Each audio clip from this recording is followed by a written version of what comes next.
Guys, part 3 agad tayo ng ating Indo Concept vlogs. So dito, last time is yung tire hugger. Ngayon naman, ayan, front disc. So, maglalaki tayo. Let's go! So yan, nakalighten tayo dati.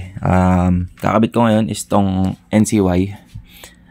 And shout out NCY tsaka Late Break Moto, Boss Ice.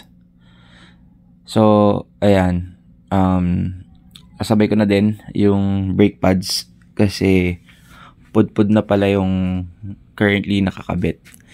So ngayon, ang ano ko na gagamitin ay yung caliper na stock pa din kasi wala pang pamalit.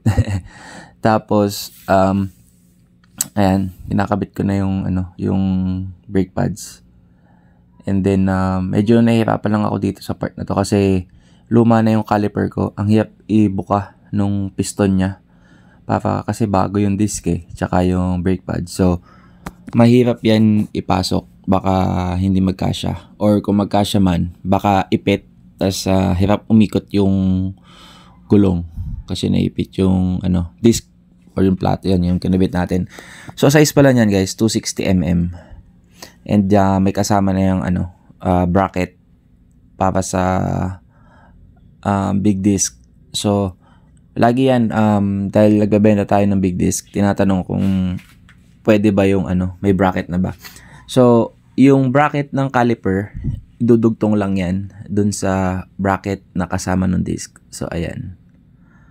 So nakikabit na natin. Ayan pogi. So ayun, NCY bracket, tapos nakakalagay doon sa bracket ng caliper. Yun. Ganun lang siya. So next natin is yung magic lowered. Thanks guys.